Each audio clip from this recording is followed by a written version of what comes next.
పెట్టాను ఫోన్ ఏది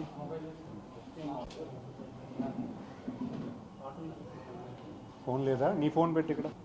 ఎందుకంటే ఈరోజు గౌరవ ముఖ్యమంత్రి గారు మొన్న 1వ తారీఖున పెన్షన్ డిస్ట్రిబ్యూషన్కే మన జిల్లాకి మొట్టమొదటిసారిగా రావడం, మన జిల్లాలో ఉన్నటువంటి విషయాలన్నీ కూడా గమనించి తెలుసుకోవడం, అలాగే దత్తి లాంటి నా మారుమూలైనటువంటి గ్రామాన్ని సందర్శించి అక్కడ ఉన్నటువంటి స్థితిగతులు తెలుసుకోవడం, విజయనగరంకు ఉన్నటువంటి ఎటువంటి డెవలప్మెంట్ నీడ్ ఉన్నదనేది కూడా ఆయన గమనించి చాలా విషయాలు అధికారులతో కానీ లేకపోతే ముందు రోజు విజయనగరం గురించి ఆయన చేసినటువంటి విశ్లేషణ కానీ పూర్తిగా అవగాహనతో ఆ రోజు నిన్న 1వ తారీఖున ఆయన వచ్చి మాట్లాడడం జరిగింది.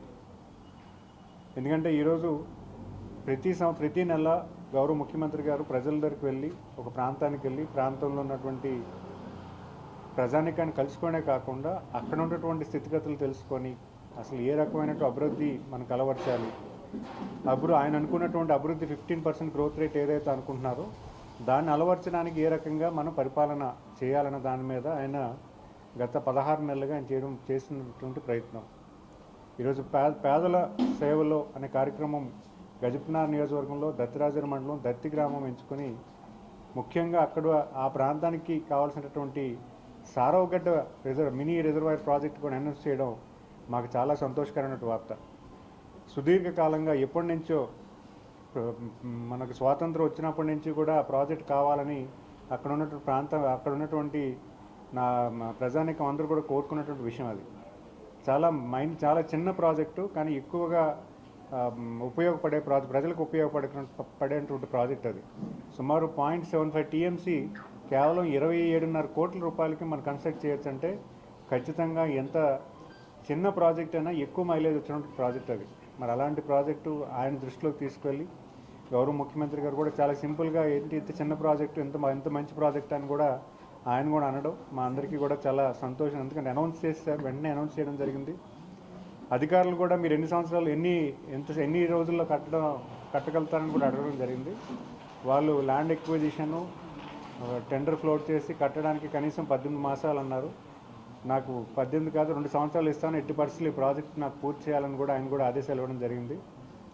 ముఖ్యంగా ఇక్కడ గమనించాల్సింది ఏంటంటే అగ్రికల్చర్కి ఎక్కువగా ప్రాధాన్యత ఇస్తున్నారు. మన రాష్ట్రం ఎక్కువగా అగ్రికల్చర్ బేస్డ్ ప్రాజెక్ట్ కాబట్టి సాగునీరు ప్రాజెక్టులన్నీ కూడా పూర్తి చేయాలనేది ఆయన తాలూకు ఆకాంక్ష. ఎందుకంటే ఈరోజు విజయనగరంలో ఉన్నటువంటి ప్రాజెక్ట్స్ అన్నీ కూడా పూర్తి చేయమని గత వన్ మంత్ అయినటువంటి రివ్యూ మీటింగ్లో చెప్పడం జరిగింది. అలాగే నిన్న కూడా ఆయన ప్రస్తావనలో తారకరామ రైట్ కెనాల్ కానీ, అలాగే గజపతినగరం కెనాల్ కానీ, తోటపల్లి రైట్ కెనాల్ కానీ, గజపతినగరం కెనాల్ కానీ, అలాగే తారక రామ సాగర్ ఆ ప్రాజెక్టు కూడా పూర్తి చేయాలని కూడా అధికారులకు ఆదేశం ఇవ్వడం జరిగింది. మరి అలాగే నిన్న క్యాబినెట్లో కూడా ఆయన ప్రస్తావన కూడా mini reservoir project, mini irrigation projects ఏవైతే ఉన్నాయో ప్రతి శాసనసభ్యుడు కూడా ఎక్సర్సైజ్ చేయండి. గ్రౌండ్ టేబుల్ వాటర్ మనం పెంచుకోవాలి. ఎందుకంటే ఈరోజు గ్రౌండ్ టేబుల్ వాటర్ పెంచుకుంటే వ్యవసాయం కూడా సులభతరంగా అవుతుంది. ఈరోజు ఫ్రీ ఎలక్ట్రిసిటీ మనం ప్రజానికానికి ఇస్తూ సుమారు రాష్ట్రంలో 3,000 కోట్ల ఖర్చు చేస్తూ మన ప్రజానికానికి సాయం చేస్తున్నాము.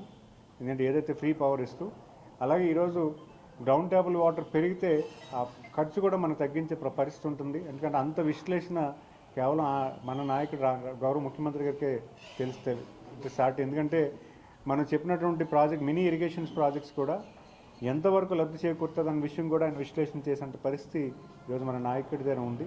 మరి అలాగే ఈరోజు విజయనగరం జిల్లాలో ఎంప్లాయ్మెంట్ విషయం కూడా ఈరోజు మనం ప్రస్తావన చేయడం జరిగింది.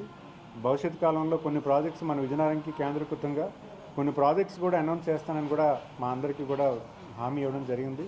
సో ఖచ్చితంగా లార్జ్ ఇండస్ట్రీస్ కొన్ని మనం చూస్తాము, స్మాల్ ఇండస్ట్రీస్ కూడా మనం కొన్ని విజయనగరం జిల్లాలో ఏర్పాటు అయ్యేందుకు అవకాశాలు ఉన్నాయన్న సంగతి కూడా మీ ద్వారా తెలియజేసుకుంటూ, మరి ముఖ్యంగా ఈరోజు ఆటో డ్రైవర్ సేవల కార్యక్రమాన్ని కూడా నేను శ్రీకాకుళం జిల్లాలో అటెండ్ అయ్యాను.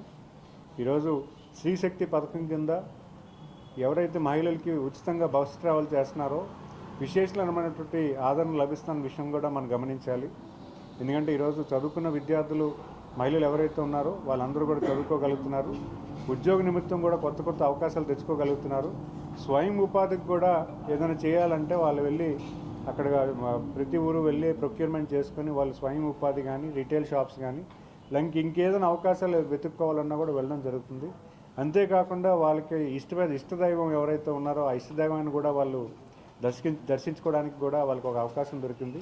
ఎందుకంటే ఇష్టదైవంలో కూడా వాళ్ళు దర్శించుకున్న తర్వాత వాళ్ళలో ఒక పాజిటివ్ ఎనర్జీ బిల్డ్ అయ్యి ఇంకొంచెం సంతోషకరమైనటువంటి వాతావరణంలో వాళ్ళకు కూడా ఉండేలాగా ఉంటుందని కూడా వాళ్ళు వ్యక్తపరచడం మాకు ఆనందం కలిగింది.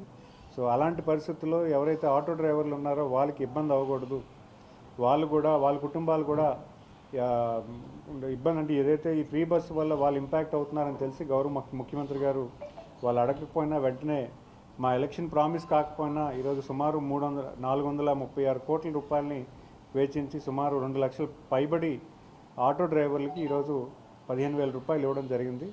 ఎందుకంటే ఈరోజు ప్రతి కుటుంబాన్ని కూడా మనం ఆదుకోవాలి, ప్రతి కుటుంబం కూడా సంతోషంగా నివసించాలి. ప్రజా పాలన అనేది ఖచ్చితంగా ఉండాలి ఒక ఆలోచనతో ఈరోజు గౌరవ ముఖ్యమంత్రి కానీ, మా ఉప ముఖ్యమంత్రి పవన్ కళ్యాణ్ గారు కానీ, మా యువ నాయకులు లోకేష్ గారు కానీ వీళ్ళందరూ కోఆర్డినేట్ చేస్తూ ఈరోజు కేంద్ర ప్రభుత్వం నిధులు అవ్వచ్చు కానీ, రాష్ట్ర ప్రభుత్వం నిధులు అవ్వచ్చు కానీ ఇవన్నీ కూడా కన్వర్ట్ చేస్తూ ఈరోజు పరిపాలన అనేది కేంద్రీకృతం చేస్తున్నారు. ఇవన్నీ కూడా మనం చెప్పుకోవాల్సిన అవసరం ఉంది. ఎందుకంటే ఈరోజు పరిపాలన అనేది ఏ రకంగా జరుగుతుంది, ప్రజలకు ఏం కావాలి అనేది విశ్లేషణ చేస్తూ పరిపాలన చేయాలి.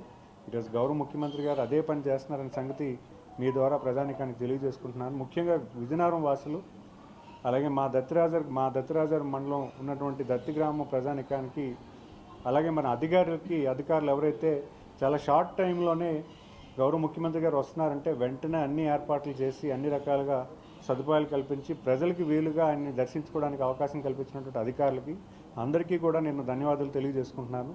ఎందుకంటే ఎంత వర్షం వచ్చినా కూడా ఎటువంటి వర్షం ఆటంకం లేకుండా అన్ని ఏర్పాట్లు చేసుకోవడం జరిగింది. ఎవరైతే ప్రజానీకం చూద్దాం అనుకున్నారో ఆయన తిలకిద్దాం అనుకున్నారో అందరూ కూడా సంతోషంగా ఆయన దర్శించుకొని అందరూ కూడా చాలా ఆనందంగా ఉన్నారనే సంగతి కూడా మీ ద్వారా తెలియజేసుకుంటున్నాను. మరి అలాగే అమ్మవారి పండుగ ఈరోజు రేపు మన విజయనగరం ఉత్సవం జరుగుతుంది.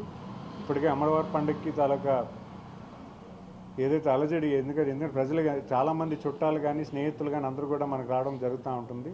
మరి ముఖ్యంగా దసరా తర్వాత పెద్ద ఎత్తున మన జిల్లా కేంద్రీకృతంగా మన విజయనగరం జిల్లాలో ఉత్తరాంధ్ర ఇలవల్పు అందరూ తల్లిని దర్శించుకోవడానికి అందరూ కూడా వస్తున్నారు. సో ఈ పండుగ అంతా కూడా మనకి ఆల్రెడీ మొదలైంది. సో ఖచ్చితంగా రేపు సిరిమానోత్సవం కూడా గత సంవత్సరం కన్నా ఇంకా బాగా చేసేదానికి అవకాశం ఉన్న సంగతి మీకు తెలియజేసుకుంటున్నాను. నేను అడగాలంటే